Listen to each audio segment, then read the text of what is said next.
Pour espérer postuler au titre tant convoité de trophyman, il faut savoir ramer, dans tous les sens du terme. Les sélections se succèdent et le nombre de prétendants diminue. Cette fois, ils ne sont plus que 6 à sillonner les pistes du sud marocain pour espérer décrocher leur ticket pour l'expédition finale.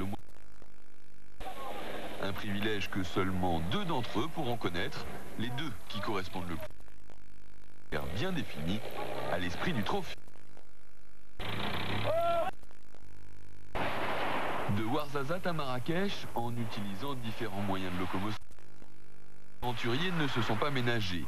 Normal, puisque le premier critère de sélection reste bien sûr d'avoir une condition physique irréprochable.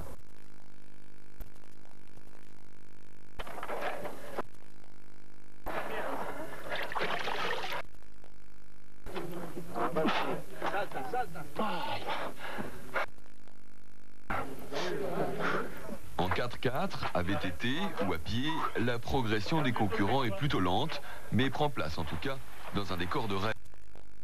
De quoi retrouver de la motivation et des forces, car des forces, il en faut.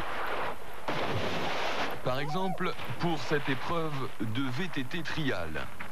Bien sûr, il ne faut pas poser le pied par terre. Bien sûr, le parcours est bourré de pièges. Et évidemment, le tout est chronométré. Allez! Allez! Allez!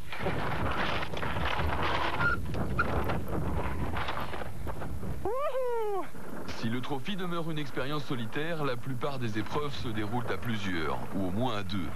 C'est alors l'esprit d'équipe qui est testé pour démontrer que la solidarité d'un groupe décuple bien souvent la force et les performances de chacun. Une théorie qui s'applique ici parfaitement, puisque si chaque concurrent est jugé individuellement, on tient compte également de sa capacité à aider les autres. Un trophyman doit être bien dans son corps, mais aussi et peut-être surtout dans sa tête.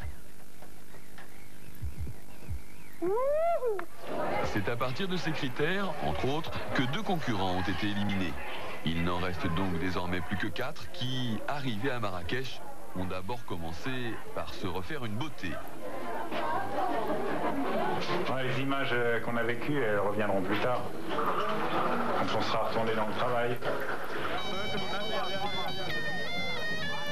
Le temps d'un brin de folklore local sur la place Jamaïfna, suivi d'une traditionnelle promenade dans les souks. Et pour ces 4